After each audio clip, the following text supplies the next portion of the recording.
Bismillahirrahmanirrahim. Allahumma salli wa sallim wa barik alaihi.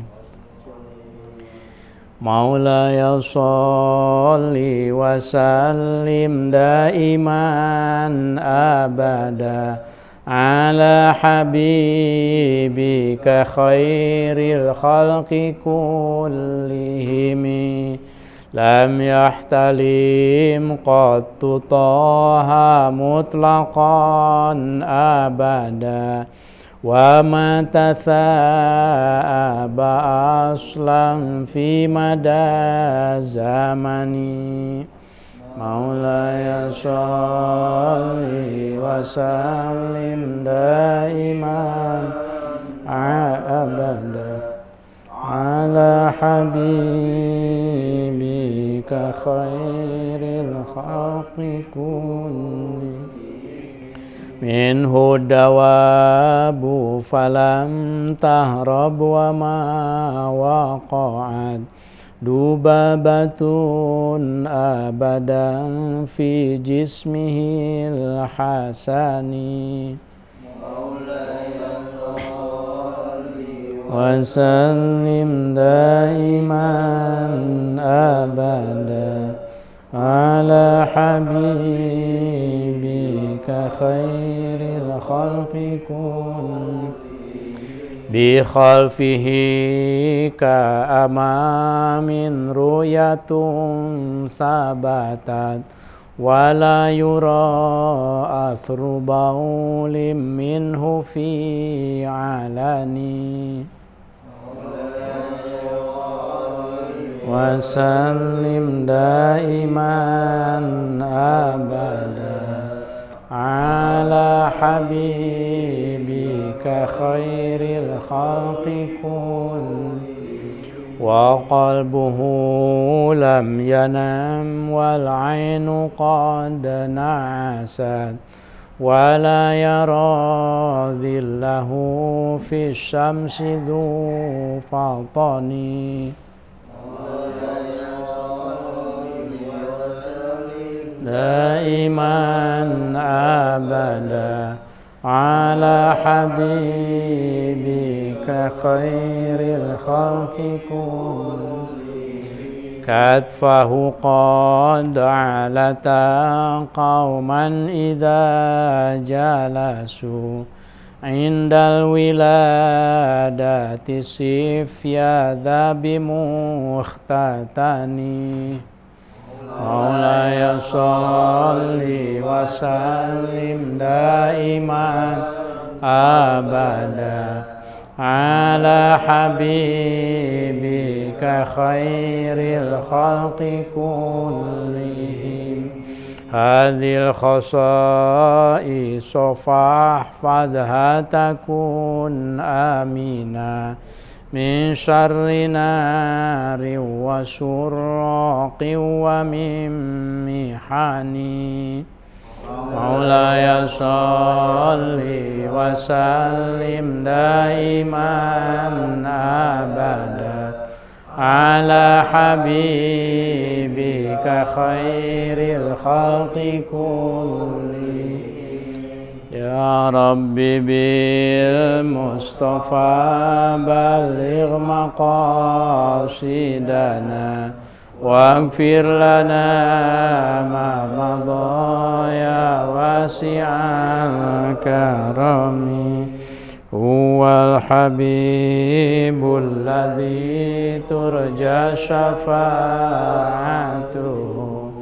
li kulli hawlim minal ahwali muqtami. Allahumma salli wa sallim wa barik alaihi.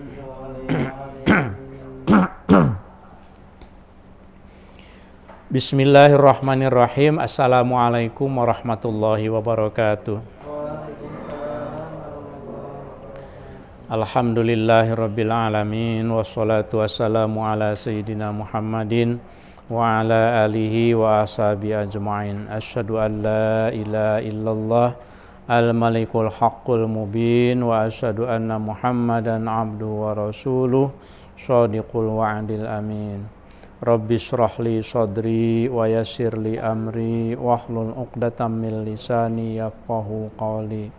Allahumma rzuqna fahman nabiyyin wa hifdzal mursalin wa ilhamal malaikatil muqarrabin. Allahumma anfa'na bima 'allamtana wa 'allimna ma yanfa'una wa zidna ilman.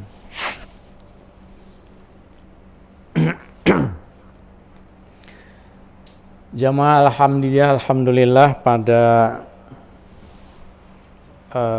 hari ini kita bisa melanjutkan kembali ngaji bersama pengasuh, episode yang ke-33 ya? Ke-33. Alhamdulillah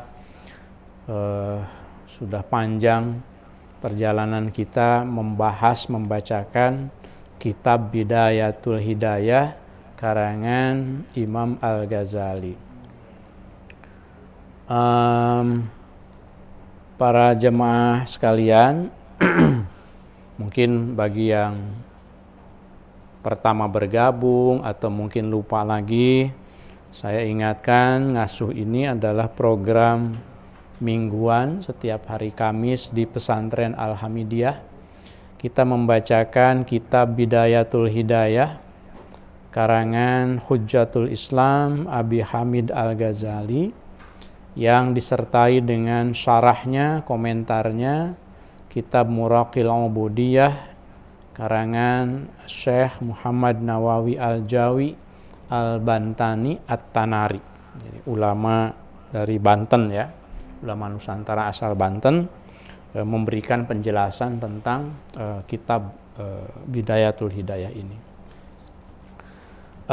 Sekarang kita masuk pada bab yang baru, halaman 63 kitabnya, bagi yang edisinya sama, Adabus Syami, tentang etika puasa. Kita mau ngobrol sekarang tentang puasa ya.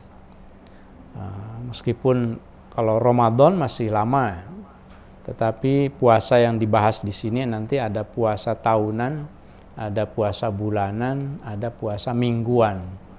Insya Allah etikanya seperti apa, keutamanya seperti apa akan dibahas oleh Imam Ghazali. Sebelum itu mari kita bacakan suratul Fatihah, kita hadiahkan kepada pengarang kitab Hujjatul Islam Abi Hamid Al-Ghazali wa Syekh Muhammad Nawawi Al-Jawi Al-Bantani, nafa'anallahu ta'ala bihima wa bi'ulumihima amin. Wa khususan ila muassis Ma'had Al-Hamidiyah Kiai Haji Ahmad Syekhu wa ibunya Salhah, Allahu dunubahu wa yudha'if hasanatihima. Sya'un lillahi al-Fatihah. A'udzu billahi minasyaitonir rajim. Bismillahirrahmanirrahim. Alhamdulillahirabbil alamin arrahmanir rahim maliki yaumiddin. Iyyaka na'budu wa iyyaka nasta'in ihdinas siratal mustaqim siratal ladzina an'amta 'alaihim ghairil maghdubi 'alaihim waladdallin. Rabbighfirli wa liwalidayya amin. Nah ini sekarang ngasuh punya muk, tulisannya ngasuh ya. Wah ini ngasuh kelihatan ya. Iya udah ada merek, udah jadi brand ya rupanya. Ngaji bersama pengasuh. Nah. Ya keren. Karena saya orang sejarah, jadi nanti saya membayangkan 100 tahun kemudian kalau muk ini ditemukan, wah ini sejarahnya panjang. Bismillahirrahmanirrahim. Qala al-muallif rahimahullah, nafa'anallahu bihi wa bi'ulumihi fid dharaini amin ya rabbal alamin. Adabus syami. Adapun ini bab menjelaskan tentang etika puasa. Adabus syami, bab tentang etika puasa.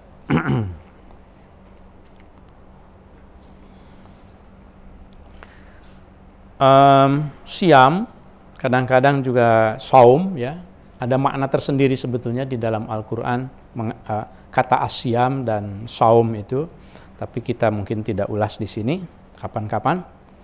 Puasa itu yang di sini disebut sebagai siam itu kalau menurut Syekh Nawawi lijamul muttaqin, lijamul muttaqin, wariyadul abrar wal muqarrabin. Jadi bagi orang-orang yang bertakwa, puasa itu menjadi tameng, puasa itu menjadi hiasan, menjadi sesuatu yang menambah ketakwaan, ya.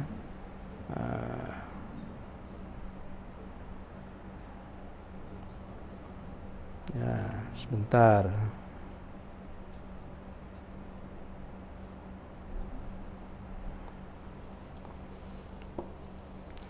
Jadi puasa itu disebut sebagai lijam. Lijam itu kalau kita naik kuda, pelana kuda ada talinya, tali kekangnya. Bagi orang yang remnya gitu.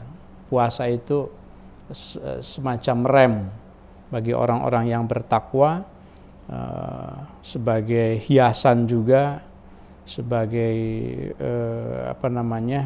penambah kebaikan bagi orang-orang yang bertakwa, ya. La yambaghi, tidaklah patut apa antaqtasira, mengkhususkan engkau, mencukupkan, bukan mengkhususkan, barangkali lebih tepatnya, ya.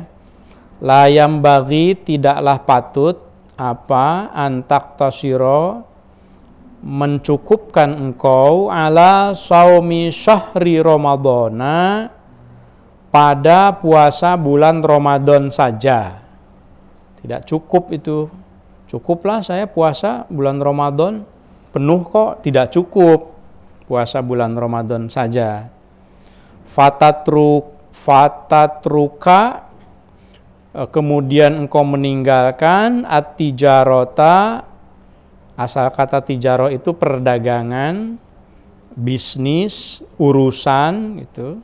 Dalam hal ini ya urusan puasa. Fatatruka, lalu engkau meninggalkan at-tijarota, urusan, bin nawafili, dengan puasa-puasa yang sunat. Nah, kalau kita sudah merasa sudah melaksanakan rukun Islam termasuk puasa, ya alhamdulillah. Tapi tidak cukup sebetulnya kalau kata Imam Al-Ghazali, puasa itu mengandalkan hanya puasa di bulan Ramadan saja. Sehingga abai dengan puasa-puasa sunat. Wa kasbad darajati, wawunya atof ke at-tijarota sebagai maf'ul bih, sebagai objek. Jadi dibaca wa kasba. Wa kasbad darajati, dan engkau meninggalkan mencari martabat atau derajat al-aliyati yang tinggi. Wa kasbad darajati al-aliyati, dan engkau meninggalkan upaya mencapai derajat al-aliyati yang tinggi, fil farodisi, di surga Firdaus. Surga Firdaus itu, Al-Farodis itu jamak dari Firdaus. Surga Firdaus itu surga yang paling tinggi. A'lal jannati wa awsatuha, yang paling wasat, paling adil, paling nyaman gitu. Itu surga Firdaus namanya.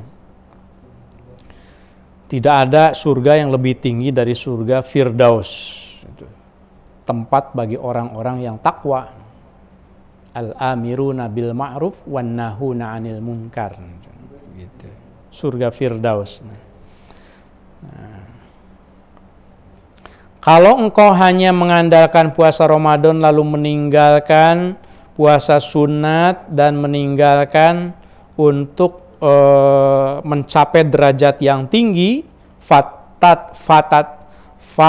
fatatah apa nih? Bilha al-muhmalah. Tahsuro ya. Fatatahsuro. Maka engkau akan merugi. Idza nadorta, ketika engkau memandang manazilas shaimina, martabat-martabat atau tingkatan orang-orang yang puasa, kama tanduru, sebagaimana engkau memandang ilal kawakibi, ke bintang-bintang ad-durriyati yang bercahaya. Kalau engkau hanya mengandalkan puasa Ramadan lalu mengabaikan puasa sunat, maka engkau akan rugi ketika nyesel nanti ketika engkau baru tahu betapa tinggi dan mulianya manazilus shaimin. Tempat manazil tuh manzal kan ya, tempat tinggal atau ya tangga gitu. Tempat tinggal, tempat kemuliaan orang-orang yang puasa. Nanti engkau akan menyesal kalau engkau tahu bahwa tempat orang yang puasa itu ibarat bintang yang bercahaya, saking mulianya gitu. Nah, kalau engkau tidak suka dengan puasa-puasa yang sunat dan tambahan-tambahan kebaikan, engkau akan nyesel nanti gitu. Apa itu al-kawakib ad-durriyah? Seperti bintang-bintang yang bersinar itu, wahum dan orang-orang yang berpuasa itu fi a'la illiyina, itu ada di surga illiyin yang paling tinggi gitu, surga yang paling mulia buat orang yang puasa. Dalam hadis itu dijelaskan bahwa di surga itu ada pintu itu dibuat berdasarkan kekhususan orang-orang yang senang beramal satu kebaikan tertentu. Kalau ada orang yang senangnya itu puasa saja, maka di surga itu ada pintu tertentu namanya Babur Rayyan. Babur Rayyan. Babur Rayyan atau pintu Ar-Rayyan ini pintu yang dimasuki oleh orang-orang yang puasa. Tidak diperuntukkan masuk oleh orang lain selain orang-orang yang puasa. Itu pintu tersendiri itu, khusus gitu. Babur Rayyan. Ya, kalau orang-orang yang puasa sudah masuk, ughliqa, dia akan ditutup pintunya sehingga orang lain tidak bisa masuk gitu.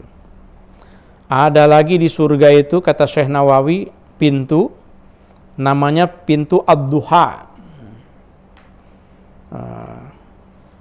Pintu ad-duha itu kalau nanti hari kiamat, yunadi munadin, ainal ladzina kanu yudimuna sholatad duha, mana nih orang-orang yang rutin sholat duha, yuk masuknya lewat pintu ad-duha gitu. Kalau yang puasa pintu ar-rayyan, yang sholat duha pintu ad-duha. Jadi tergantung kecintaannya gitu ya.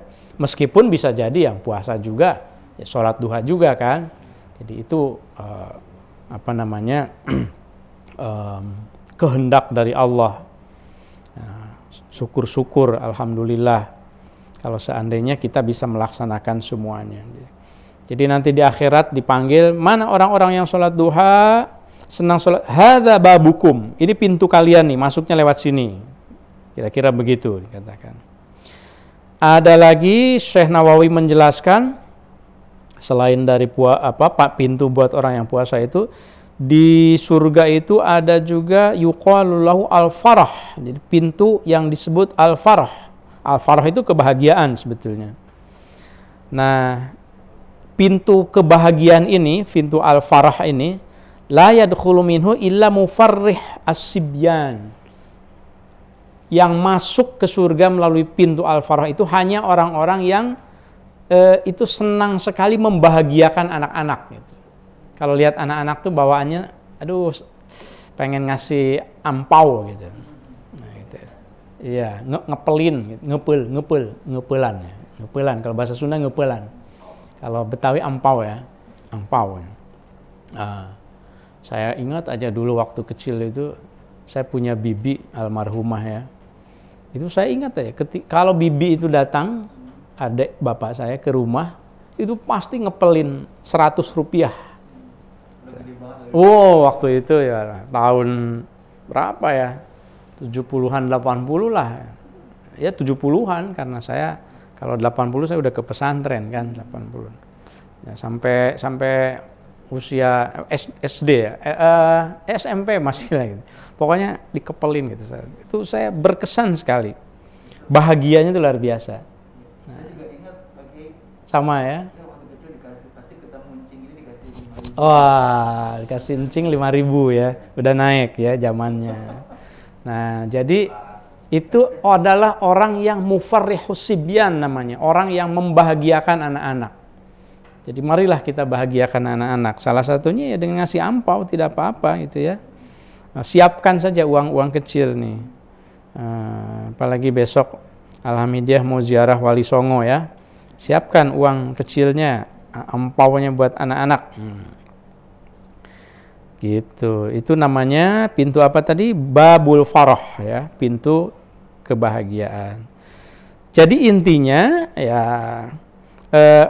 jenis ibadah apa yang paling sering kita lakukan, maka Allah akan memberikan kekhususan buat dirinya. Nah, dalam hal ini kita sedang membahas puasa. Jadi kalau kita senang dengan berpuasa, maka Allah akan sediakan pintu namanya pintu Ar-Rayyan untuk orang-orang yang senang berpuasa. Amin, mudah-mudahan. Wal ayyamul fadilatu, dan adapun hari-hari yang utama, allati yang syahidat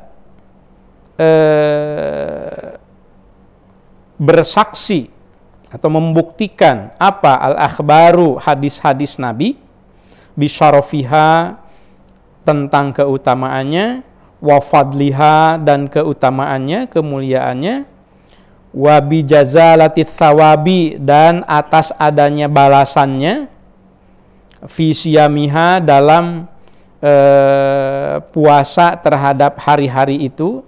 Jadi maksudnya adapun hari yang utama yang jelas dikonfirmasi oleh hadis tentang keutamaannya, maksudnya gitu. Ada hari-hari yang utama di setiap tahun begitu, yang memang Rasulullah menegaskan tentang keutamaannya. Nah, kalau kita puasa selain Ramadan tentu saja, apa itu? Yaumu Arafata, itu adalah hari Arafah yang pertama nih.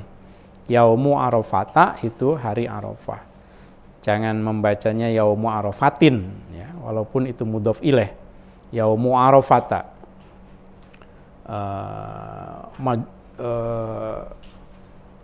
Apa namanya? Isim ghair munsharif gitu ya. Mansubun. Sebetulnya fi mahali jarin, tapi wa alamatu jarrihi al-fathah, bukan mansubun, majrurun dia. Majrurun mudhafun ilaih wa alamatu jarrihi fathatun li'annahu ghair munsharif gitu. Arafata. Hari Arafah itu tanggal berapa? 9 Zulhijjah ya. Jadi tanggal 9 Zulhijjah itu disunatkan puasa, dan itu termasuk yang minal ayyamil fadilah. Hari-hari yang utama, urutan pertama setelah bulan Ramadan. Li ghairil haji, bagi orang yang tidak sedang naik haji tentu saja. Kalau yang bagi yang lagi naik haji ya disunahkan buka, nah, disunatkan bukanya.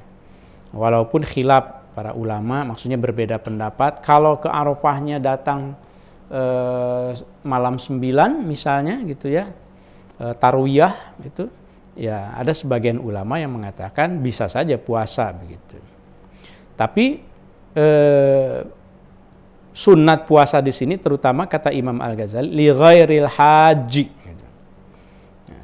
Bagi yang haji datang siang ke Arafah makruh. Tapi kalau datangnya malam tidak makruh menurut sebagian ulama. Itu yang pertama. Wa yaumu Asyura, dan yang berikutnya adalah puasa Asyura. Puasa Asyura. Puasa Asyura ini puasa tanggal 10 Muharram. Sebagian kadang-kadang kita membacanya Asyura tanpa hamzah. Asyura ya, puasa Asyura. 10 Syura, 10 Muharram. Muharram kan Syura ya kalau di Jawa ya. Tanggal 1 Syura. Wah, itu jadi judul film, ada kuntilanak yang keluar ya. Kadang-kadang begitu ya. Tapi sesungguhnya Muharram itu min ashuril hurum gitu. Jadi bulan-bulan yang mulia. Wal ashrul awal, dan yang ketiga sunat puasa itu wal ashrul awal, 10 pertama min Dzulhijjati, dari bulan Dzulhijjah. Gitu. Dalam hadis dikatakan ma min ayyamil amal, tidak ada hari-hari perbuatan amal, ma min ayyamin al amalu fihinna afdal, tidak ada hari di mana beramal pada hari itu lebih utama dan lebih dicintai oleh Allah selain dari 10 Dzulhijjah, 10 hari pertama bulan Dzulhijjah gitu.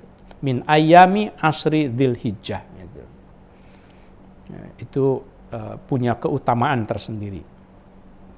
Yang berikutnya wal asrul awwalu, dan 10 pertama minal muharrami, dari bulan Muharram. Gitu. Sesuai dengan hadis Rasul, afdhalus siyami ba'da Ramadan syahrullah al-Muharram. Puasa yang paling utama setelah Ramadan itu adalah bulan Muharram, bulan Allah, bulan Muharram. Lalu apalagi? Warojaba, dan 10 pertama bulan Rajab. Wa Sya'bana, dan 10 pertama bulan Sya'ban. Gitu. Jadi 10 pertamanya itu ya yang ada di bulan Dzulhijjah, bulan Muharram, ya betul, bulan Muharram, kemudian bulan Rajab, bulan Sya'ban. Tapi jangan puasa keseluruhan ya. Makruh menurut sebagian ulama puasa Rajab secara keseluruhan. Jadi supaya tidak sama dengan bulan suci Ramadan. Wa saumul ashhuri al-hurum, dan puasa di bulan-bulan yang dimuliakan. Wa saumul ashhuril hurum minal fadail. Gimana bacanya nih? Ya. Wa saumul ashhuril hurum, dan puasa pada bulan-bulan yang mulia minal fadaili, itu termasuk dari keutamaan-keutamaan juga. Mana itu puasa di bulan yang dimuliakan itu? Wahia, dan adapun ashhur al-hurum itu Dzulqa'dati, itu bulan Dzulqa'dah, wa Dzulhijjati, dan bulan Dzulhijjah, wal Muharram, dan bulan Muharram, wa Rajab, dan bulan Rajab. Ini pilihan ya. Jadi ini Bidayatul Hidayah ini Imam Al-Ghazali sedang memberikan pilihan kalau kita senang puasa dalam setahun itu, pilihnya di bulan-bulan apa saja dan di tanggal berapa, ini pilihannya. Bukan berarti wajib, tentu saja. Bukan berarti aduh aku nggak pernah puasa di situ terus kemudian merasa dosa besar, tidak juga. Ini pilihan kalau seandainya kita mau puasa. Nah, Imam Al-Ghazali memberikan manualnya, petunjuknya. Wahidun, 1 bulan, fardun, itu terpisah, yaitu bulan Rajab. Dari bulan yang 4 tadi itu, Dzulqa'dah, Dzulhijjah, Muharram, Rajab, itu Ashurul Hurum namanya.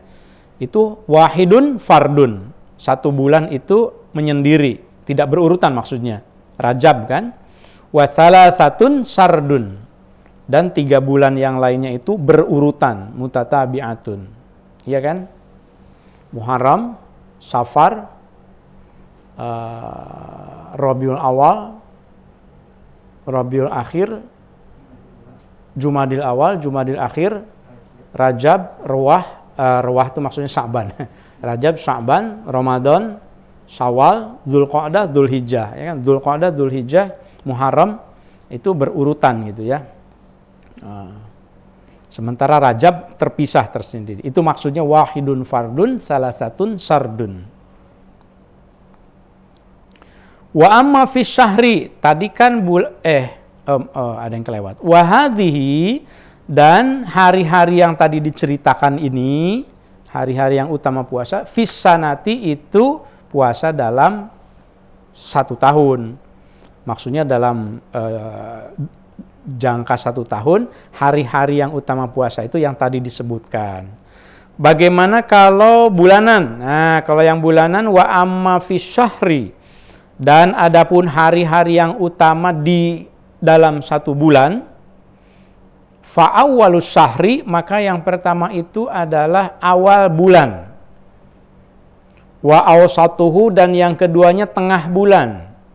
Wa akhiruhu, dan yang ketiga akhir bulan. Jadi awal bulan, tengah bulan, akhir bulan, monggo kalau mau puasa, ya. Gitu. Bulan apa saja? Bulannya kalau di sini tentu bulan Hijriah ya. Bulan Hijriah, ya betul. Nanti ada misalnya bagaimana kalau bulannya bulan Dzulhijjah. Bulan Dzulhijjah pertengahannya kan Ayyamut Tasyrik ya. Hati-hati, jangan puasa di Ayyamut Tasyrik. Tanggal 11, 12, 13. Ayyamut Tasyrik, iya kan itu kan. 11, 12, 13. Itu haram berpuasa, Idul Adha ya. Berarti mengganti, saya mah emang udah rutin soalnya tengah bulan, ambil tanggal 16-nya. Gitu. Setelah selesai gitu. 11, 12, 13, ya 14 berarti. 14, 15, 16 bisa.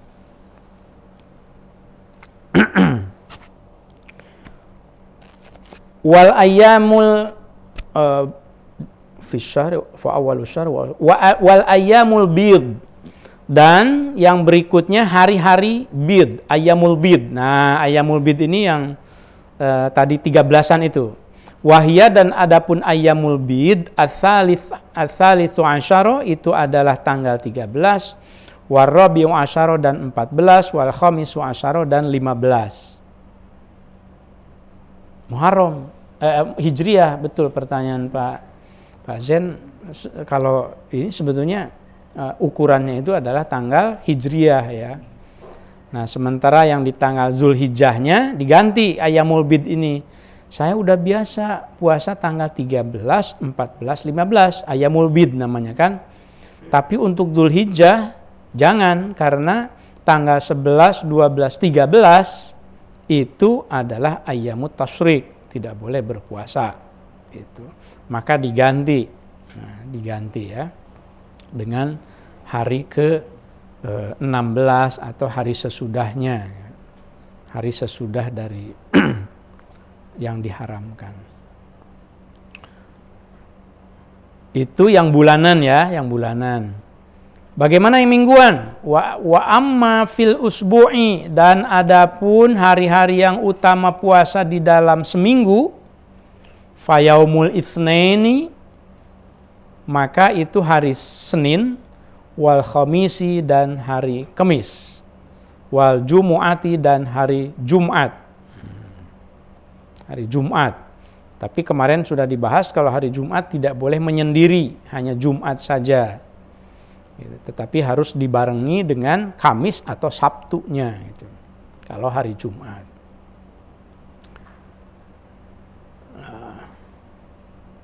Khusus hari Jumat itu karena memang disunnahkan berbagai kebaikan kemarin untuk dilakukan. Nah, sekarang ditambah dengan Senin dan Kamis, sama di Senin dan Kamis juga Kalau berdasarkan hadis Nabi yang disebutkan oleh Imam Nawawi di tengahnya, itu dijelaskan bahwa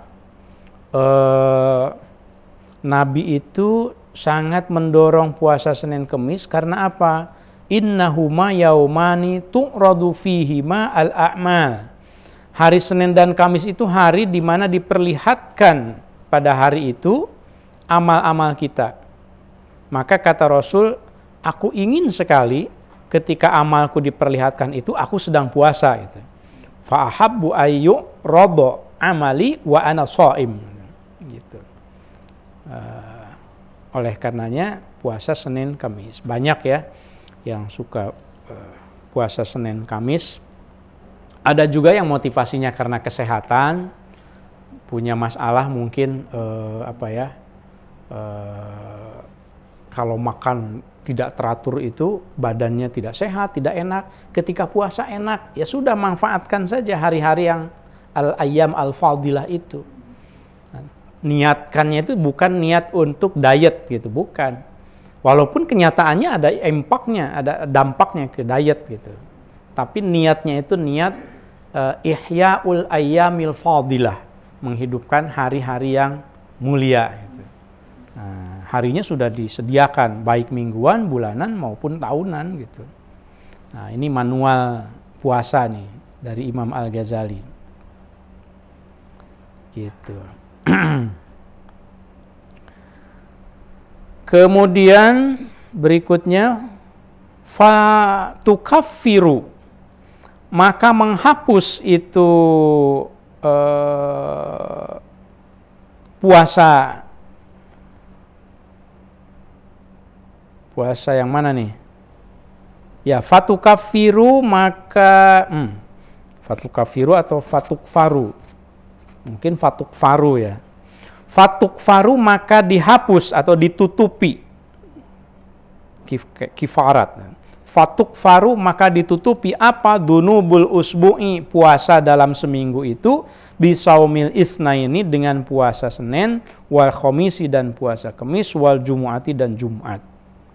Watukfaru dan ditutupi atau dihapuskan apa? Dunubus syahri, dosa-dosa dalam sebulan, bil yaumil awali dengan puasa di hari pertama, minas syahri dari setiap bulan, wal yaumil awsati dan puasa di tengah hari di tengah-tengah bulan, wal yaumil akhiri dan hari di akhir bulan, al madhkurati yang sudah disebut tadi itu. Jadi itu menghapus dosa-dosa baik mingguan maupun bulanan.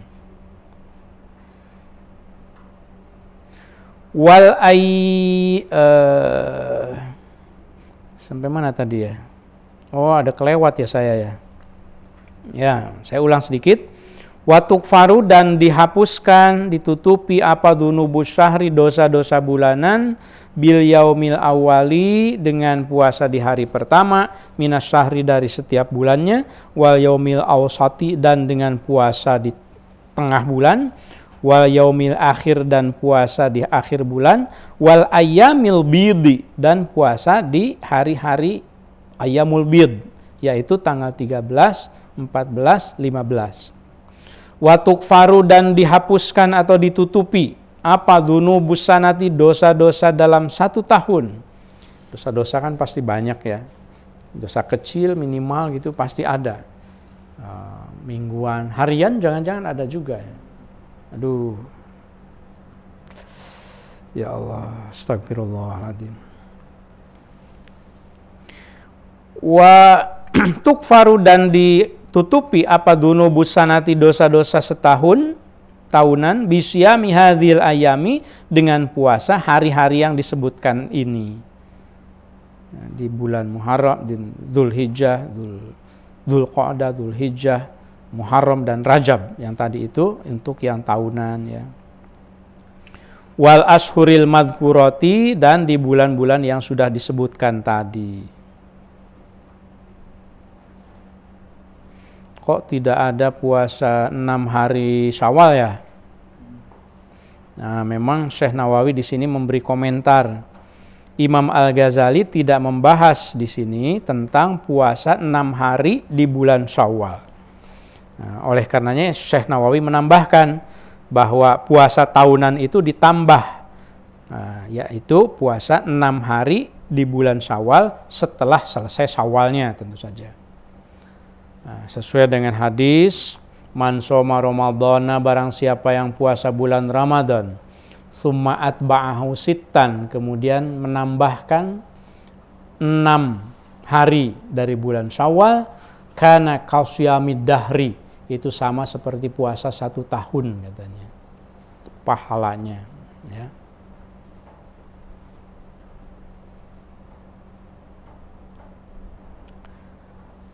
Kemudian wala tadunnu, dan janganlah engkau mengira, idza sumta, apabila engkau sudah berhasil puasa, anna sauma, bahwa puasa itu huwa, itu hari puasa, itu adapun puasa, tarkut to'ami, itu meninggalkan makan, wasyarabi, dan meninggalkan minum, wal wiqa'i, dan meninggalkan bersenggama, faqat, semata. Jangan dikira bahwa alhamdulillah sudah bisa ini puasa, nggak makan, nggak minum, tidak berhubungan suami istri, berhasil. Menurut perspektif fikih, iya, secara fikih selesai, rukunnya, syaratnya sudah terpenuhi, itu sah kan. Tapi menurut Imam Al-Ghazali nggak cukup, belum cukup. Jangan kalian mengira bahwa kalau kalian sudah menahan menahan makan, menahan minum, itu kalian berhasil puasanya. Belum tentu. Faqad qala, karena Rasul bersabda, kam min shaimin, kam, betapa banyak, min shaimin, orang yang berpuasa, laisa, tidak ada, lahu, baginya, bagi shaim, min siyamihi, dari puasanya itu, illal ju' wal atasyu, kecuali hanya dapat lapar, wal atas, dan haus. Tidak cukup sebetulnya, karena banyak orang yang puasa tapi dia hanya haus dan lapar saja. Mengapa? Karena dia gagal menjaga anggota tubuhnya dari hal-hal yang dimakruhkan. Itu berarti tidak puasa pada dasarnya. Bal tamamus saumi, bal, tetapi tamamus saumi, kesempurnaan puasa itu, bikafil jawarihi, itu dengan mencegah atau menahan anggota tubuh, amma, dari segala sesuatu, yakrohu, yang membenci, siapa? Allahu Ta'ala, Allah Ta'ala. Nah, puasa yang hakiki itu kalau kita berhasil menahan anggota tubuh kita dari hal-hal yang dilarang, yang tidak disukai oleh Allah. Telinga kita tahan, wal basor, mata kita, penglihatan kita tahan, lisan kita, tangan kita, kaki kita, semuanya ditahan gitu. Kaful jawarih itu maksudnya. Tangan kita suka posting, membuli orang misalnya di medsos, itu juga ketika puasa membatalkan pahala puasa. Secara fikih mungkin tidak batal ketika kita membuli orang, menjelek-jelekan orang, atau namimah, ngadu domba orang misalnya. Sekarang udah mulai panas-panas lagi ya, mau pilpres. Nah, sudah mulai ada hoax lagi. Itu ketika puasa ya, itu termasuk rofas gitu. Rofas itu sebenarnya berkata yang buruk, tapi berkata sekarang kan tafsirnya bisa jadi posting di medsos. Rofas gitu. Itu hati-hati. Nah, akan banyak membatalkan kebaikan-kebaikan yang kita lakukan. Bayam bagi, tetapi sepatutnya apa, antahfadha, engkau menjaga al-aina, mata, anin nadri, dari memandang, ilal makarihi, hal-hal yang makruh, hal-hal yang menyibukkan hati, memalingkan hati kita dari zikir kepada Allah gitu. Rasul bersabda, an-nadru sahmun masmumun min sihami iblis. Memandang itu satu anak panah yang diapakan namanya ya? Kalau dilepaskan ya. Anak panah yang dilepaskan, anak panah iblis gitu, yang bisa menggoda kita, itu bermula dari memandang maksudnya. Kalau kita bisa meninggalkan memandang hal-hal yang dimakruhkan, yang diharamkan karena Allah, karena takut kepada Allah, maka hatinya akan semakin tentram. Istilah di dalam hadis itu imanan yajidu halawatahu fi qalbihi. Jadi keimanannya itu hatinya selalu akan senang dengan hal-hal yang baik kalau seandainya kita bisa mengendalikan pandangan kita. Jadi puasa itu antahfadul aina anin nadri ilal makarihi, menjaga pandangan mata dari hal-hal yang dimakruhkan. Wal lisana ya, antahfadhu al lisana, al aina wal lisana. Wal lisana dan menjaga lisan anin nutqi, dari mengucapkan bima sesuatu la ya'nika, yang tidak bermanfaat buat engkau gitu. Yang perkataan yang menyakiti orang lain, nyelekit gitu ke dalam hati orang lain. Nyelekit bikin tetangga sakit hati misalnya, itu yang dimaksud dengan antahfadul lisan la ya'nika, yang tidak memberi manfaat kepada engkau gitu. Ciri orang muslim itu kan man salimal muslim an lisanihi wa yadihi. Orang yang muslim yang benar itu, orang mukmin yang benar itu orang yang orang lain tidak merasa terganggu oleh lidahnya, oleh ucapannya, maupun oleh perbuatannya. Nah, wayadihi, yad itu kan kekuatan ya. Kalau dia punya otoritas, ya otoritasnya itu tidak digunakan untuk merugikan orang lain. Kalau dia punya kemampuan bicara, ucapannya itu tidak menyakitkan orang lain. Nah, itulah orang yang mukmin sejati, yang muslim sejati. Man salimal muslimuna an lisanihi wa yadihi. Orang lain selamat dari gangguan lidah dan kekuasaan dirinya. Wal uduna, ini wawunya masih ataf ke antahfadhu al aina ya. Wal uduna, dan engkau harus menjaga telinga. Puasa itu termasuk ini nih. Puasa menjaga telinga anil istima'i, dari mendengar, ilama, atas hal-hal harromahu, yang mengharamkan atas itu siapa? Allah Ta'ala. Jadi hu-nya kembali ke ma ya. Wal udhuna, dan menjaga telinga anil istima'i, dari mendengar, ilama, sesuatu, harromahu, yang mengharamkan atas itu atas itu sesuatu. Siapa yang mengharamkan? Allah Ta'ala. Mengapa kok mendengar juga termasuk hal yang harus dijauhi? Fa innal mustami'a, karena sesungguhnya orang yang mendengar, syarikun, itu sekutu, lil qaili, bagi orang yang mengucapkan. Sama saja orang yang membuli dengan orang yang membiarkan bully, itu sama hukumnya. Orang yang mengumpat atau ghibah, membicarakan orang lain, itu sama hukumnya itu dengan orang yang mendengarkan, ada di sampingnya tapi nggak ngapa-ngapain gitu. Setidaknya mengingatkan gitu. Itu syarik namanya. Syarik itu sekutu gitu. Fa innal mustami'a, orang yang mendengar, syarikun lil qail, itu sekutu bagi orang yang mengucapkan. Sama saja gitu ya.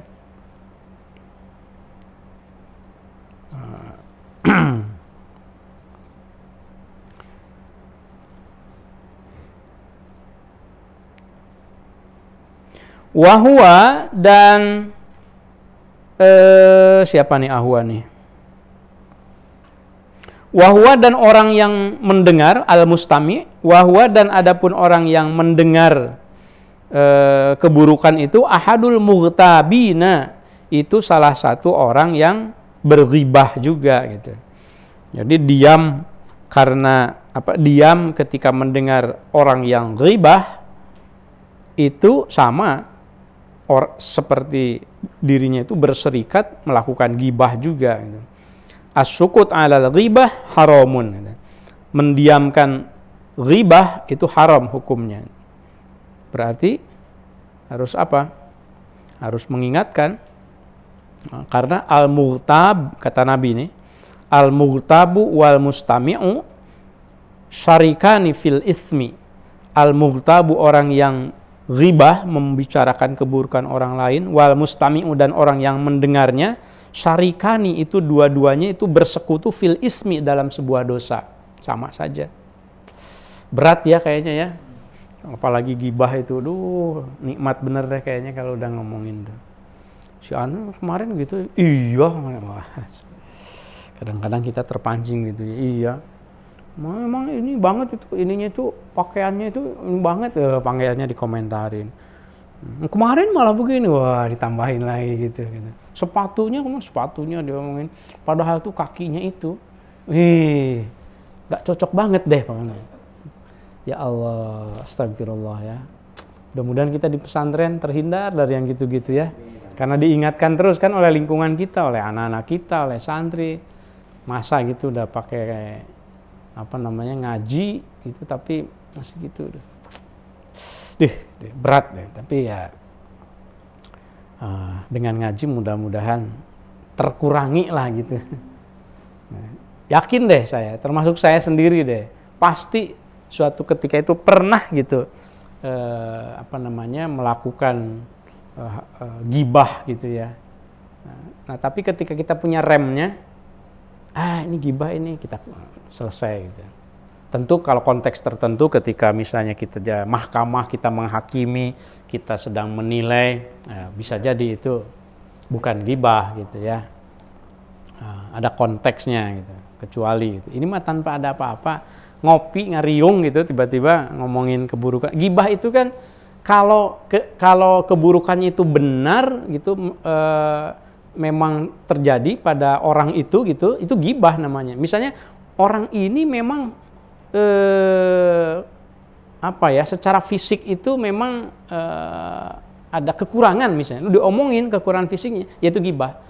Kalau seandainya salah, sebetulnya yang dibicarakan itu tidak sesuai realita, yaitu fitnah kan namanya kan. Jadi tidak ada untungnya gitu membicarakan keburukan orang lain itu. Alhamdulillah, kita banyakin istighfar saja, tambah dengan puasa supaya ya itu mengapa ada adzunub tuh, ada dosa tahunan, dosa bulanan, dosa mingguan, karena al-insan mahalul khata' wan nisyan. Manusia itu tempat salah dan lupa, khilaf gitu. Tak terhindarkan, karena kalau suci ya itu malaikat namanya. Tapi kalau dosa terus juga setan kan, iblis gitu. Iya. Gitu. Baik. Wa kadzalika, dan demikian pula,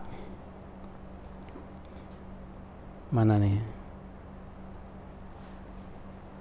Wa kadzalika, dan demikian pula sama seperti tadi menjaga mata, menjaga lisan dan menjaga telinga, takufu, engkau menjaga jami'al jawarihi, seluruh anggota tubuh, kama takufu, sebagaimana engkau menjaga al-batna, perut, wal farja, dan kemaluan, farji.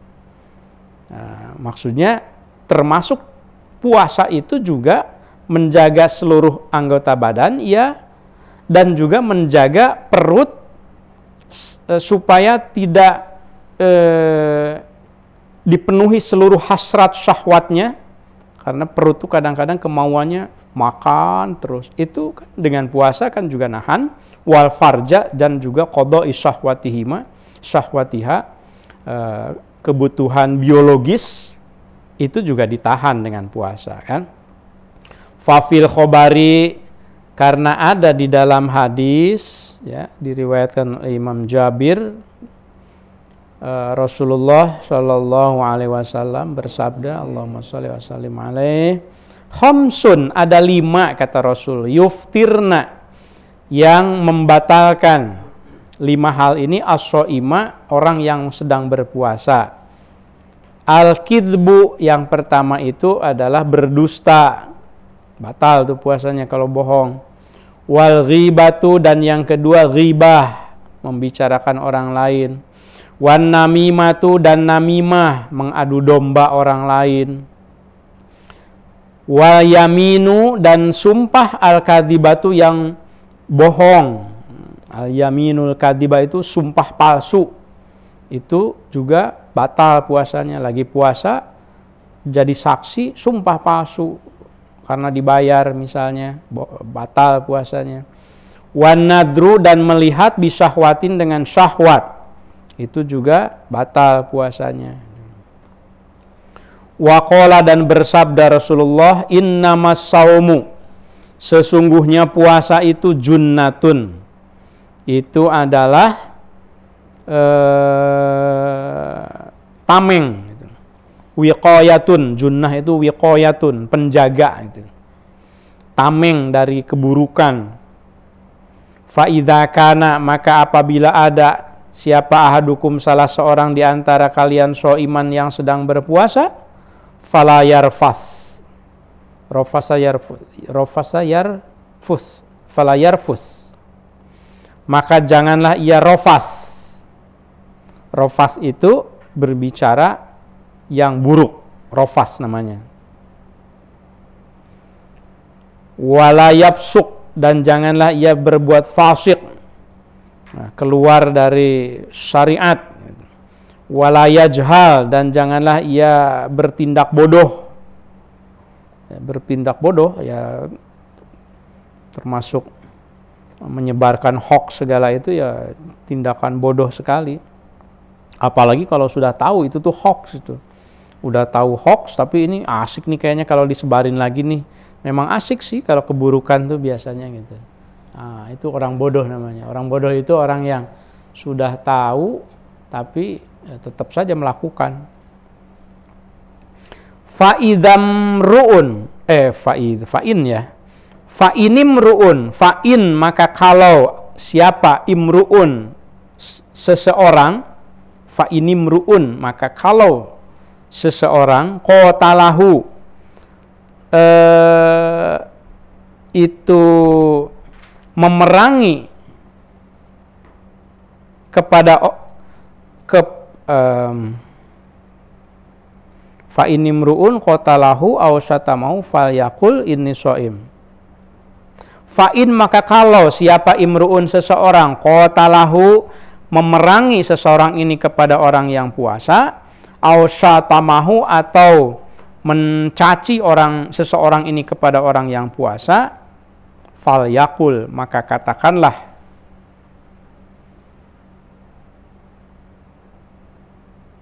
inni shaimun, ini sesungguhnya aku, shaimun itu sedang berpuasa. Jadi ini kalau puasanya puasa sunat, kata Syekh Nawawi, ya, maka ucapkan ini shaimnya itu dalam hati saja. Kalau ada yang mencaci kita, terus ngajak berantem ke kita, diem aja udah. Ketika kita puasa sunat. Jadi dengan hati saja itu. Biqolbihi in kana siyamuhu naflan. Tapi kalau puasa Ramadan boleh dengan hati dan lisannya. Ucapkan saja. Ketika bulan puasa Ramadan ada yang ngajak berantem misalnya, gitu, berantem dalam pengertian bertengkar atau apapun begitu, ya boleh langsung katakan, maaf ya saya sedang berpuasa. Itu tidak apa-apa. Tapi kalau puasa sunat, itu bilangnya dalam hati saja. Supaya apa sih maksudnya Imam Ghazali begitu mengamanatkan begitu? Supaya tidak riya gitu. Supaya tidak hilang pahala puasanya. Karena puasa itu kan Allah aja mengatakan kalau yang kebaikan lain itu jelas pahalanya itu 10 kali lipat, 100 kali lipat. Tapi kalau puasa itu urusanku. Li wa ana ajzi bihi, itu urusanku. Kata Allah, aku sendiri yang akan membalasnya. Nah, itu keutamaan puasa itu, yaitu pahalanya itu sangat istimewa, dan ibadahnya juga ibadah istimewa. Susah orang untuk menyombongkan diri dengan puasa. Kalau sholat bisa jadi dia agak ria, agak sombong dengan bacaannya kan. Oh, bacaannya dibagus-bagusin kan, kelihatan sama orang. Tapi kalau puasa apa yang mau dibanggakan kan? Sebetulnya puasa ini ibadah yang amat sangat istimewa ya. Nah, kalau ditawarin makan atau minum gimana nih? Ya, situasinya bisa macam-macam ya. Kalau misalnya ditawarin makan atau minum, kemudian itu dalam satu tradisi di mana kalau kita tidak makan dan minum itu si tuan rumah tersinggung misalnya, maka buka lebih baik untuk puasa sunat. Kalau ada acara. Ya. Kalau biasa-biasa saja gitu Pak Kiai. Kalau biasa-biasa saja, kemudian dengan teman segala, ya sudah nggak usah ikut makan, cari alasan. Kalau hati kita terjaga dengan mengucapkan maaf ini soim, tapi tidak akan tuh riya tuh dalam diri kita, ya silahkan ucapkan, tidak apa-apa gitu. Nah, sebetulnya saya punya anekdot gitu di dalam manuskrip, tapi anekdotnya itu. Jadi kalau lagi puasa sunat, tingkat pahala seseorang yang puasa sunat itu akan ditentukan, diuji oleh ketika ia mendapat tawaran membatalkan puasanya itu. Nah, kalau puasanya sunat, terus ada yang ingin menghormati kita dengan makanan, kalau orang yang sudah tahu ilmunya, langsung aja makan gitu. Katanya gitu. Itu lebih utama katanya untuk menghormati gitu. Nah, kalau ada yang di bawahnya itu, aku sebetulnya lagi puasa, tapi aku makan deh gitu. Nah, itu agak di bawah dikit itunya. Ya, ada riaknya dikit gitu. Tapi aku makan deh gitu. Ada lagi yang lebih rendah itu dia tidak mau buka. Oh maaf ya, aku lagi puasa nih, puasa Senin Kemis gitu. Nah, tapi ada keriaan, itu malah tidak baik gitu. Gitu. Tapi itu harus dilihat kondisinya. Tadi kan katanya ada acara atau tidak gitu Pak Zen ya.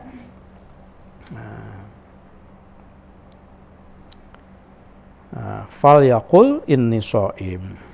Kalau kata Syekh Nawawi, katakan aku sedang berpuasa marrotain, bisa 2 kali, bisa 3 kali, supaya lebih tegas lagi ketika Ramadan. Apalagi tentu Ramadan mah tidak boleh ya, tidak boleh tergoda. Kalau puasa sunat ya masih boleh, gitu. Masih boleh lah, tidak haram loh. Jangan alergi ya. Jadi kalau aduh aku ini gimana ya, ini kalau aku nggak ikut makan gimana, kultur di sini itu akan dianggap tidak mulia misalnya gitu, ya makan saja gitu, makan saja. Baik, jam berapa nih? 3:04. Mana menitnya, saya harus lihat. Ya, baik. Wah, sudah 3:04 rupanya ya. Berarti tidak akan selesai bab ini. Sedikit lagi.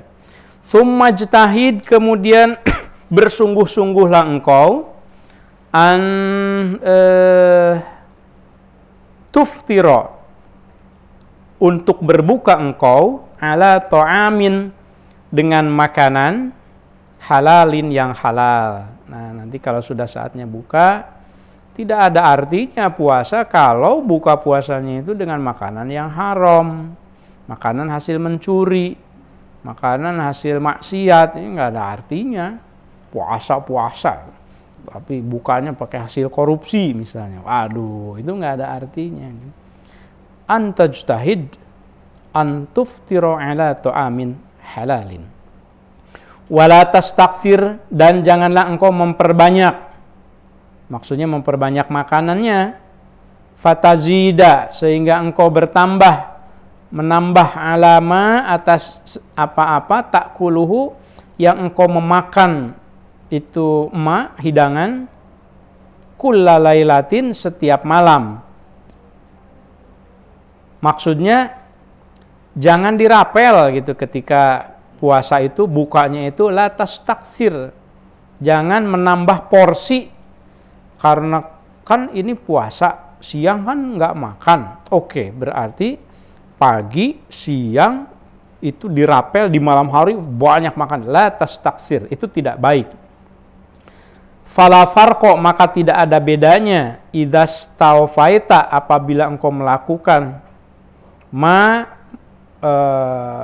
apabila engkau melakukan adaita sesuatu tak tadu yang engkau sudah biasa, antakulahu, engkau memakannya, daf'ata ini 2 kali. Jadi tidak ada gunanya, tidak ada bedanya kalau seandainya engkau puasa tapi porsi makan malam itu menjadi 2 kali lipat karena dengan asumsi siang tidak makan. Daf'ata ini 2 porsi, fi daf'atin wahidatin, dijadikan 1 porsi setelah buka. Itu la farqa, kalau gitu nggak ada bedanya. Wa innamal maksudu, karena sesungguhnya yang dimaksud bisyami dengan puasa, kasru syahwatika, itu memecahkan syahwatmu, wa tad'ifu qutika atau quwwatika, dan melemahkan kekuatanmu, litaqwa, supaya engkau menjaga biha, dengan kekuatan itu, ala taqwa, untuk bertakwa kepada Allah. Faida akalta, maka kalau engkau makan asyiyatan, makan malam misalnya nih, matadarokta,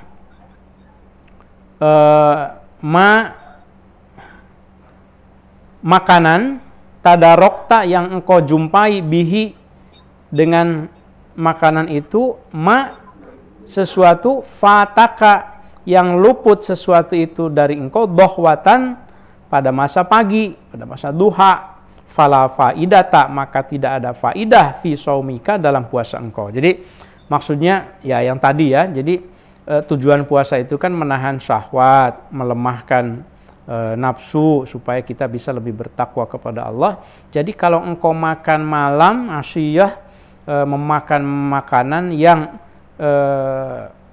engkau luput, tidak sempat makan di pagi dan siang hari lalu dimakan di malam hari, la faidata fi shaumika, itu tidak ada faidahnya. Begitu. Ini kok belum titik juga nih.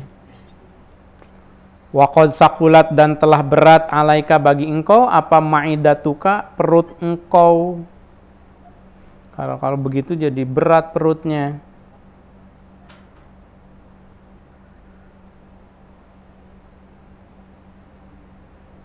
Ada dikit nih, sedikit lagi. Wa mawi'aun, dan tidaklah ada tempat, abghadu, yang lebih dibenci, ilallahi, di sisi Allah Ta'ala, Maha Tinggi Allah, min batnin, selain dari perut, maliin, yang dipenuhi, min halalin, dengan makanan halal. Tidak ada tempat yang lebih dibenci oleh Allah kecuali perut yang terlalu berlebihan diisi dengan makanan yang halal. Halal loh, kalau haram apalagi. Gitu. Halal itu padahal. Fakaifa, maka bagaimana, idza mulia, apabila dipenuhi perut itu, min haromin, dari barang yang haram, gitu. Apalagi dong dengan halal saja, kalau berlebihan itu sangat dibenci oleh Allah. Apapun kalau ekstrim, berlebihan, tatorruf namanya, atau al-ghulu namanya, itu selalu tidak baik di hadapan Allah. Ya, sudah 14.40, kita koma sampai di situ. Nanti kita lanjutkan faidza arabta makna shaumi, ya. Nah, mungkin 1 kali pertemuan lagi tamat. Tapi Kamis depan kita lagi ziarah ya. Berarti tahun depan kita akan lanjutkan ya. Tahun depan kan 2 minggu lagi. Insya Allah, mudah-mudahan panjang usia kita ya. Fadhal, kalau ada yang mau disempurnakan, ditanyakan. Baik, Kiai. Alhamdulillah sudah ada yang raise hand dari Pak Harno, wali santri. Kiai. Ya. Dipersilakan Pak Harno. Oh iya, Pak Baik, Harno. terima kasih. Assalamualaikum Pak Kiai. Waalaikumsalam Pak Harno. Waalaikumsalam warahmatullahi.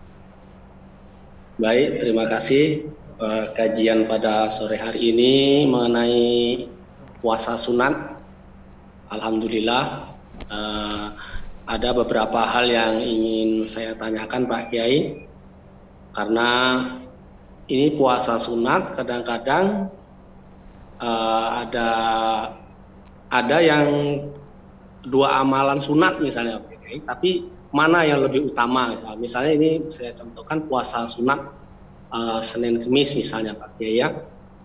Tetapi pada hari itu saat ini kan sering terjadi acara kegiatan-kegiatan misalnya walimatul urus atau syukuran-syukuran gitu Pak Kiai, atau pesta-pesta di hari yang sama gitu Pak Kiai. Nah, katanya kan kalau menghadiri undangan teman itu kan termasuk ibadah sunat juga Pak Kiai. Ya. Jadi kalau kita dalam posisi sedang berpuasa, misalnya di hari kita sedang berpuasa, itu gimana Ki? Apakah kita ketika kita menghadiri undangan kita boleh makan batal puasa atau kita harus batalkan puasa? Itu yang pertama. Kemudian yang kedua, kalau dalam misalnya kita kan sholat maghrib berjamaah itu juga sunat yang harus dianjurkan. Tetapi kita kan posisi rumah misalnya jauh dari masjid, kita kan diharuskan bersegera berbuka dulu gitu Pak Kiai ya. Biasanya kan kalau tidak puasa kita di awal-awal sebelum azan kita sudah siap-siap di masjid. Tapi kalau kita buka dulu kan jauh dari masjid, akhirnya ketinggalan sholat jamaah karena mungkin agak jauh. Apakah gimana nih Pak Kiai cara mengaturnya? Apakah kita sholat di rumah saja atau gimana gitu Pak? Itu yang pertama. Yang kedua itu tadi saya mendengar di Ustadz Pak Kiai jelaskan mengenai puasa sunat, ada yang bersifat tahunan seperti puasa Arafah, kemudian ada yang bulanan misalnya ayam ubid, kemudian mingguan ada yang Senin Kemis. Saya dengar juga ada yang harian Pak Kiai, kayaknya belum dijemput, yaitu puasa Daud Pak Kiai. Satu hari puasa, satu hari enggak. Yang juga yang ingin saya tanyakan, kalau misalnya jatuh di hari Jumat itu gimana Pak Kiai? Kan kalau hari ini Jumat tidak puasa, biasanya Jumat depan itu kena itu Pak Kiai. Nah, Jumat kan tidak boleh puasa sendirian gitu Pak Kiai. Karena hari Kamis, hari Sabtu kita kan nggak puasa lagi kalau puasa. Saya kira itu Pak Kiai yang masih ada keraguan yang ingin saya tanyakan. Terima kasih Pak Kiai. Assalamualaikum warahmatullahi wabarakatuh. Waalaikumsalam warahmatullahi wabarakatuh. Terima kasih banyak Ayah Harno, Pak Harno. Yang pertama ketika kita puasa sunat kemudian kita diundang entah pernikahan atau apa gitu ya. Itu soal pilihan kita. Dua-duanya boleh. Apakah kita melanjutkan puasa atau kita berbuka. Kalau seandainya kita mau melanjutkan puasa dan kita ingin tidak ikut berbuka, maka kalau sedang puasa sunat tidak perlu bilang ke orang lain bahwa saya puasa, tidak usah, diam saja. Diam tetapi tidak ikut makannya gitu ya. Itu pilihan kita. Itu untuk kalau sedang puasa sunat itu lebih baik. Jadi tidak mengatakan dengan lisan, cukup dalam hati saja. Saya puasa dan saya akan melanjutkan, nggak masalah gitu. Kalau seandainya pilihan itu tidak menyinggung orang lain, tidak mengakibatkan sesuatu yang lebih buruk misalnya gitu ya. Tapi kalau seandainya kelihatannya lebih maslahat kalau saya buka, ya buka saja. Jangan jadi beban juga. Ini bukan kewajiban kok. Ini adalah sunnah gitu ya. Ini bukan menganggap enteng juga, karena kita sudah niat kok, Cuma ini ada situasi yang sepertinya situasi ini memungkinkan dan mengharuskan bahkan kemaslahatannya lebih untuk berbuka, misalnya silahkan berbuka. Jadi soal pilihan. Saya sendiri pernah melakukan dua-duanya. Saya pernah ketika puasa sunat, ternyata ini ada resepsi atau apa, ya saya buka, nggak masalah. Nah, tetapi suatu ketika saya bertahan dengan puasa saya, ya nggak masalah juga gitu. Jadi tergantung situasinya. Tidak berlaku untuk bulan Ramadan tentu saja. Kalau bulan Ramadan ya harus tegas 2 kali, 3 kali, ana shaim, ana shaim, ana shaim gitu. Saya sedang berpuasa. Kemudian yang kedua, kalau seandainya sedang berpuasa, kemudian biasa sholat maghrib begitu, agak jauh masjidnya, sebetulnya kan bisa iftar terlebih dahulu. Iftar itu berbuka membatalkan, bukan asyiyah ya. Kalau asyiyahnya itu makannya kan, makan to'am gitu, hidangan besarnya. Kalau iftar itu cukup dengan air saja. Jadi ya bisa saja tetap gitu sebagaimana biasa pergi ke masjid, kemudian begitu azan minum itu sudah batal. Orang menjilat ini saja kalau niat batal mah batal kok sebetulnya, menjilat jari begitu kalau niat batal gitu. Jadi minum aqua misalnya, kemudian sholat maghrib, kemudian kembali ke rumah seperti biasanya, itu bukan hal yang sulit ya. Tapi kalau misalnya pilihannya itu enggak, ini harus makan dulu nih karena situasi tertentu dan harus di rumah, ya itu juga tidak apa-apa kan, bisa sholat di rumah gitu. Tetapi tentu saja kalau sudah terbiasa di masjid, kemudian ada puasa, bukan halangan untuk mengerjakan 2 sunat secara bersamaan, istilah Pak Harno tadi ya, yang berjamaah maghrib di masjid juga sunat, kemudian puasa bukanya karena kita sedang puasa sunnahnya juga satu kebaikan gitu. Kemudian kalau yang ketiga, wah ini karena banyak, yang ketiga apa tadi? Puasa Daud, Pak. Puasa Daud ya Pak Harno ya. Ya puasa Daud kalau kenanya ke Jumat. Tentu saja kembalikan lagi ke hukum syariat puasa Jumat. Puasa Jumat tidak boleh tidak boleh menyendiri. Artinya kalau Jumat ya pokoknya harus dengan Kamis atau dengan Sabtu pilihannya. Puasa Daud sendiri kan bukan kewajiban juga. Jadi memang bisa jadi zigzag, jadi kena misalnya ke hari Jumat gitu. Kalau pas kenanya Kamis, Sabtu, oke, aman tuh kan. Kamis, Sabtu, misalnya, kemudian Senin, Rabu, Jumat, kena kan Jumatnya misalnya. Nah, itu puasa Daud sendiri kan bukan satu kewajiban. Nah, tetapi kalau misalnya dengan puasa Daud itu kemudian Jumat menjadi menyendiri, maka itu berarti kan tidak sesuai dengan syariat yang ada begitu ya. Soal pilihan kita barangkali ya. Ada juga kemarin. Jadi Pak Kiai, ya. Kalau yang hari Jumat tuh kita sambung lagi hari Sabtu gitu Pak Kiai ya? Ya berarti yang hari Jumat berarti tidak puasa. Maaf, yang hari Jumat betul. Jadi hari Jumat itu berarti ya kalau mau harus dengan Sabtunya atau dengan Kamis. Oh. Gitu. Iya. Jangan menyendiri ya. Oke. Ya, terima kasih Pak Kiai. Ya, terima kasih Pak Harno. Walaupun puasa Daud tidak dibahas juga di sini ya, sama seperti 6 hari yang Syawal. Bahkan Imam Nawawi juga, Syekh Nawawi tidak membahas juga di sini di yang hariannya ya. Nanti ada penjelasan disclaimer dari Imam Al-Ghazali mengapa tidak semuanya dibahas di sini ya. Nggak tahu di tengahnya ada tidak yang soal puasanya, sepertinya tidak ada juga. Ya, baik. Ada lagi?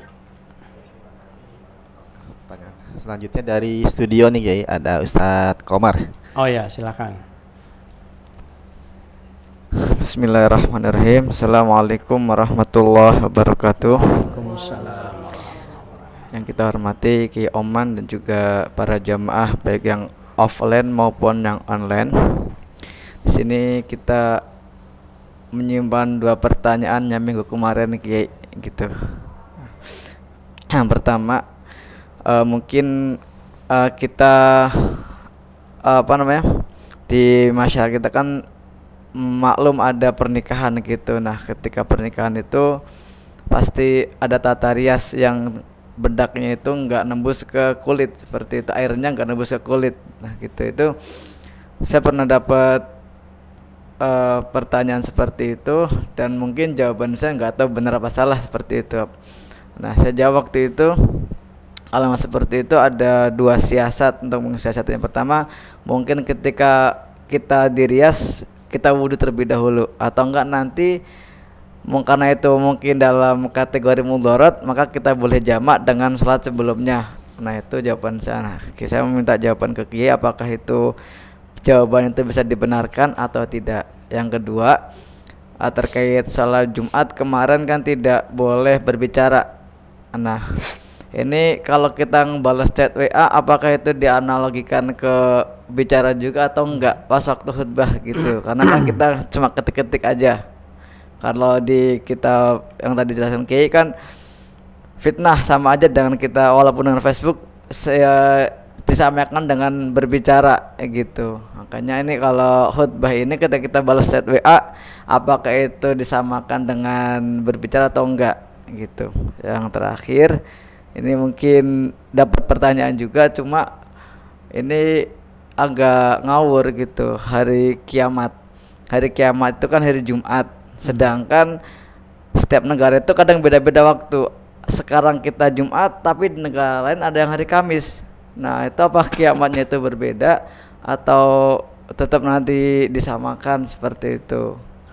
Nah itu mungkin jawabannya Ana nggak tahu gitu Kiai. Makanya solusi dari Kiai seperti apa? Syukran. Iya. Ya, terima kasih Ustadz Komar. Yang pertama, karena kebanyakan saya suka ngurutnya, suka lupa itu. Yang ini bedak ya, yang bedak ya. Ya sudah benar apa yang disampaikannya. Jadi memang ketika resepsi kan bisa jadi dari zuhur sampai asar barangkali kemungkinannya ya. Zuhur sampai asar misalnya. Ada beberapa kemungkinan sebetulnya, beberapa alternatif yang bisa dilakukan. Yang pertama tentu jamak takhir misalnya. Berarti kan mulainya jam 11 misalnya. Kemungkinan pertama itu bisa jamak takhir nanti ya. Kalau soal wudunya ya tergantung, kalau dia tadi kan agak kurang sinkron ininya itu pertanyaannya itu. Jadi kalau soal bagaimana air kena atau tidak ke kulit, itu kan soal kalau kita ingin wudhu kan. Jadi sebelum dihias kita wudhu dulu. Iya, tapi tetap saja kalau maksudnya ketika di tengah-tengah terus sholat begitu. Oh begitu. Tadi pas sholatnya yang tidak disampaikan. Oke, jadi alternatif yang pertama tadi kan sebelum dirias wudhu dulu, kemudian ketika masuk waktu sholat dan bisa break sholat langsung. Artinya ini tidak dirias lagi ya. Itu satu alternatif yang baik saya kira ya. Mungkin kalau lebih nyaman buat dirinya seperti itu lebih baik gitu ya. Kan ada break juga mungkin, apakah break makan atau apa gitu. Tapi kalau seandainya apalagi salaman, sentuhannya kemudian ia meyakini bahwa dengan sentuhan dengan ghair ajnabi itu dengan ajnabi maksudnya ghair muhrim itu batal misalnya, berarti kan dia tidak punya wudhu. Terus aja berarti kan tidak bisa sholat misalnya, berarti bisa nanti gitu. Itu sudah benar dengan kondisi tertentu, atau mungkin selesai jam 2 misalnya. Kan resepsi kalau di gedung jam 2 juga selesai, tidak rias lagi misalnya, selesai ya bisa ketika asarnya tidak dijama, bisa juga. Banyak sih sebetulnya, yang jelas ibadah itu sebetulnya gampang ya, asal jangan digampang-gampangin. Banyak alternatif kok, banyak alternatif. Salah satunya dijama ya, jangan meninggalkan. Ya, jama itu kan kalau di Jakarta apalagi jama itu mungkin dulu ijtihadnya itu 60 kilo atau 80 kilo. Kalau terjebak di dalam kemacetan yang sebetulnya hanya ke Blok M tapi nggak bisa kemana-mana misalnya gitu, itu bisa jadi juga kan tidak bisa sholat dengan sempurna ya. Kecuali kalau mungkin saya keluar aja dari tol misalnya gitu, kalau berhenti banget misalnya, banyak kemungkinan ya saya kira ya. Jadi fikih itu memang selalu dinamis ya, sesuai dengan konteksnya. Asal jangan menganggap enteng, jangan tahawun, jangan menganggap enteng. Kemudian apa lagi? Ya. Kalau memahami esensi lagho ya, faqad lagho itu lalai sebetulnya kan. Ketika seseorang sedang mengikuti ritual sholat Jumat lalu dia main WA, bagi saya itu lagho sama saja. Jadi apa nggak bisa nahan 1 jam gitu? Ya jangan main HP, dengerin khutbah yang benar gitu. Jadi kan berbicara itu sebetulnya dulu kan belum ada HP ya, sehingga tidak ada dalam fikihnya gitu. Tapi pahami esensinya, bahwa esensi dari jangan berbicara itu adalah dengarkan, kemudian simak dan ya sudah khusyuk begitu. Ketika dia main HP, apalagi main game, main PS misalnya di HP-nya, itu ya lagho juga bagi saya esensinya. Meskipun mungkin secara fikih misalnya dia sah gitu ya. Tapi lagho itu kan lalai ya, dia sudah lalai. Gitu ya. Kenapa? Kiamat. Oh, wah kalau yang kiamat nanti kita bahas di teologi aja deh. Karena bukan pembahasan di bidayah ini. Iya. Ya, penjelasannya cukup panjang itu. Kiamat harus tersendiri itu. Ya. Ada 3 lagi pertanyaan. Ya.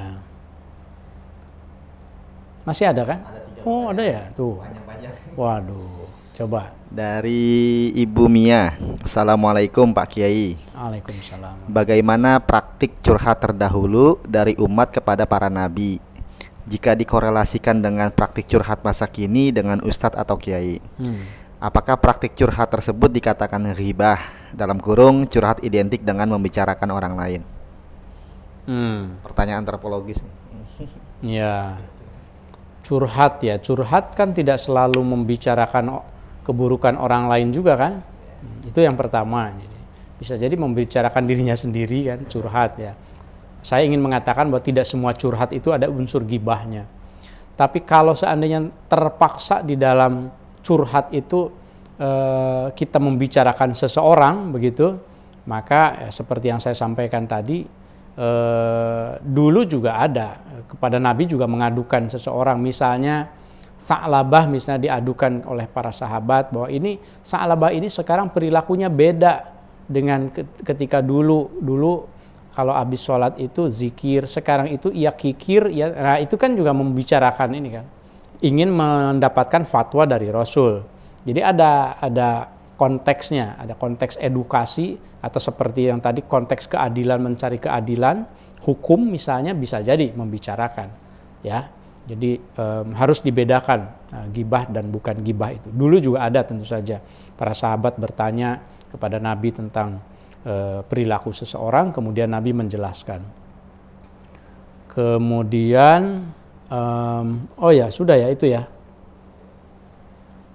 Selanjutnya ada pertanyaan problematik nih Kiai dari Ibu Zakia. Ibu Zakia. Assalamualaikum Pak Kiai, izin bertanya mengenai ghibah, bagaimana jika di saat kumpul dengan teman ada beberapa teman yang suka ghibah, bagaimana sebaiknya reaksi kita? Apakah cukup diamin saja atau kita menyudahi ghibah tersebut? Apa perlu kita menghindar ghibah? Sedangkan jika kita diam sama dosanya dengan penggibah. Kalau kita menasihati seolah-olah kita soalim, namun kalau kita menjauhi, apakah tidak terlihat kita seperti memutus silaturahmi? Bagaimana Pak Kiai solusinya? Iya, ini banyak alasannya ya. Oh, ini putus silaturahmi, nggak enak kalau ini ikut aja gitu, solidaritas. Nah, itu cari-cari alasannya gitu. Nah, yang paling baik itu ya mampu mengalihkan. Mampu mengalihkan itu sama dengan berdakwah berarti kan ya. Mampu mengalihkan pembicaraan yang murni gibah menjadi bukan gibah. Nah, itu perlu kepandaian tersendiri barangkali ya. Jadi tidak menghindar, tetap ada di situ. Kita mewarnai entah bagaimana mengalihkannya menjadi, saya kira bisa. Saya yakin ya, karena kita semua pernah gitu dalam sebuah pembicaraan, saya yakin pembicaraan itu bisa kita arahkan sebetulnya. Atau kalau sudah akrab sama sekali ya tidak akan dianggap sok suci juga. Kalau udah akrab, udah ngopi yuk ngopi, nah misalnya gitu, atau membicarakan yang lainnya begitu. Itu yang lebih baik. Kalau seandainya tidak bisa, ya berarti kita meninggalkannya ya dengan alasan tertentu, bisa juga gitu. Pasti bisa itu. Kalau kita ada niat, itu pasti bisa. Ya, ketika tidak bisa sama sekali itu, ya ada pilihan yang paling rendah itu, ya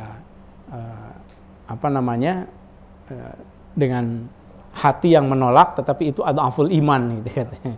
Adhaful iman gitu. Fal yughayyirnya itu biqalbihi. Kan man ra'a minkum munkaron, barang siapa yang kalian melihat kemungkaran. Melihat kemungkaran itu kan salah satunya ghibah kan. Fal yughayyirhu biyadihi. Kalau bisa mampu itu pakai kemampuan kamu, kapasitas kamu, kekuatan kamu, ubah gitu. Berarti alihkan pembicaraan. Itu fal yughayyir biyadihi. Au bilisanihi. Kalau tidak bisa dengan kekuatannya, ya minimal mulut kita gitu menandakan penolakan, mengatakan aku nggak setuju misalnya gitu, dan nggak ikutan gitu. Tapi kalau nggak bisa juga, fal yughayyir biqalbihi, berarti diam. Ya minimal kita, ya udah aku mah kalau ikut ngomong tuh kayaknya malah memperburuk suasana misalnya gitu ya. Fal yughayyir biqalbihi wa huwa adhaful iman. Ada tetap gitu, tetapi itu rendah sekali, menunjukkan keimanan yang paling rendah katanya begitu ya. Ya ini PR kita secara spiritual, bekal-bekal kita. Imam Al-Ghazali sudah menitipkan, tentu saja kita tidak akan menjadi manusia yang sempurna. Ya mudah-mudahan pelan-pelan kalau kita tahu teorinya, kita berusaha ya. Saya tidak ingin mengatakan bahwa saya sendiri atau kita semuanya sudah mampu terhindar dan sok suci atau apa ya, nggak ada sebetulnya istilah sok suci itu. Kalau memang suci ya suci gitu. Kalau emang benar ya benar gitu. Orang yang benar kemudian dibilang sok suci itu yang bilangnya yang nggak benar gitu. Jangan takut dibilang sok suci. Apalagi soal integritas ya, jangan gadaikan integritas. Reputasi seseorang itu ditentukan oleh istiqomahnya kan. Reputasi seseorang. Nanti orang akan tahu, kelak akan tahu bahwa iya memang baik, benar gitu. Baik. Masih ada waktu? Masih ada kayak ini. Dari Pak Suyatno, karena panjang saya persilakan untuk Pak Yatno menyampaikan langsung. Wah, makin panjang kan. Apa intinya? Tentang hadis Nabi Daud kayak. Coba. Diwakili Ustadz Suma aja nggak apa Ustadz? Dipersingkat. Baik, Assalamualaikum warahmatullahi wabarakatuh. Izin bertanya Pak Kiai, saya pernah berbincang tentang puasa Daud seperti ini. Nabi SAW bersabda, telah mengisyaratkan puasa Daud dan bersabda, Rasul, ia adalah sebaik-baik puasa. Akan tetapi beliau tidak melakukannya, meskipun beliau mampu melaksanakannya. Hal itu berarti bagi siapa saja yang mampu melaksanakan puasa Daud, yang lebih utama adalah tidak melaksanakannya, seperti halnya yang Rasulullah SAW lakukan. Bukankah demikian? Kemudian siapa kita ini untuk melaksanakan puasa dengan cara seperti itu? Meskipun ada atsar yang meriwayatkan hal itu, namun orang yang paling takut kepada Allah dan yang lebih bertakwa kepadanya, beliau memilih untuk tidak melaksanakannya dengan cara itu. Mohon penjelasan tentang hal ini. Terima kasih. Ya, saya menangkap pesan utamanya ya dari Pak Yatno. Saya kira memang kalau Rasul itu lain ya. Kalau Rasul itu kan teladan buat umatnya, dan segala perkataan, perbuatan, bahkan diamnya itu akan dicontoh oleh umatnya. Kadang-kadang akan dianggap sebagai kewajiban. Nah, ada hal-hal tertentu yang Rasul hindari, tidak lakukan. Itu bukan karena tidak baik sebetulnya, tetapi karena takut umatnya menganggap itu satu keharusan, maka Rasul tidak melakukan. Sama seperti terawih kan ya, terawih taraweh di luar gitu, itu kan itu di zaman Sayyidina Umar kan ya. Nabi sendiri hanya 3 kali kan taraweh. Kenapa? Takut kalau seandainya aku lakukan tiap malam taraweh berjamaah, takutnya umatku menganggap itu wajib gitu. Sama seperti puasa Daud juga. Takutnya kalau aku lakukan itu baik sih, tapi takutnya kalau aku lakukan umatku menganggap itu satu sunnah muakkad, keharusan misalnya. Maka Rasul tidak lakukan karena tidak mudah kan gitu. Tapi bukan berarti dilarang gitu. Jadi bagi yang mampu ya silahkan gitu ya. Saya kira begitu singkatnya ya, semangatnya. Ada satu lagi dari siapa? Satu lagi dari Bunda Ida, wali Bunda santri. Ida, terakhir ya. Terakhir. Assalamualaikum Pak Kiai. Lebih didahulukan mana antara mengkodok puasa wajib dengan puasa nazar? Karena hajatnya sudah terpenuhi. Sedangkan jika sudah terpenuhi akan langsung puasa nazar sekian hari. Mana kira-kira yang lebih harus didahulukan Pak Kiai? Puasa nazar dengan mengkodok puasa wajib. Mengkodok puasa wajib, tergantung nazarnya. Nazarnya tergantung. Apakah nazarnya itu misalnya kalau aku mendapatkan A, maka aku akan puasa tanggal sekian misalnya. Atau di awal segera setelah Syawal, kalau aku mendapatkan kepastian soal haji misalnya, maka aku bernazar kepada Allah, aku akan puasa 6 hari setelah Syawal berturut-turut misalnya. Setelah Ramadan maksudnya, jadi puasa Syawalnya berturut-turut misalnya. Maka yang didahulukan ya yang nazarnya itu, karena terikat ada apa namanya ikatan, ada syarat begitu yang ditentukan gitu. Tapi kalau seandainya nazarnya itu bisa fleksibel, maka bisa dua-duanya dilakukan.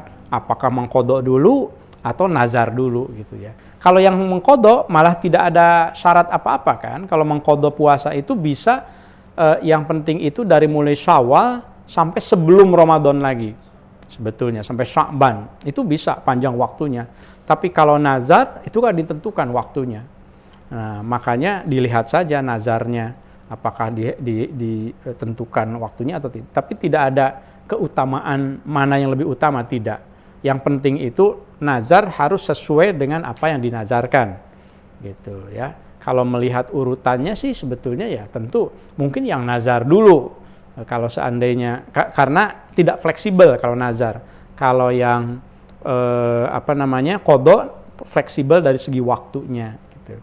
Bahkan bisa juga diselang dengan puasa sunat saja kan bisa kan. Nah, kalau yang nazar puasa ya. Kira-kira begitu ya. Baik, alhamdulillah diskusi kita sangat baik ya. Saya mohon maaf kalau seandainya jawaban-jawaban atau penjelasan saya kurang sempurna. Mudah-mudahan nanti kita ketemu lagi dengan penjelasan yang lebih baik lagi. Yang benarnya semuanya atas petunjuk dan hidayah dari Allah. Yang salahnya karena saya hanya seorang pembelajar, seorang manusia juga yang tidak luput dari khilaf dan salah. Mohon dimaafkan. Dan mohon maaf Ustadz Komar tadi pertanyaan soal kiamat belum saya jawab. Bisa saya jawab tapi panjang begitu, nanti habis waktunya. Karena bicara pertanyaannya tuh berat-berat kalau Ustadz Komar itu. Karena orang usuluddin ya gitu. Jadi terkait dengan akidahnya. Nanti karena harus panjang penjelasannya. Baik, terima kasih para jamaah Al-Hamidiyah rahimakumullah, mudah-mudahan bermanfaat. Wallahu a'lam bissawab. Allahumma shalli ala sayyidina Muhammadin tibbil qulubi wa dawaiha wa afiyatil abdani wa shifaiha wa nuril absari wa diyaiha wa ala alihi wa sahbihi wa sallim.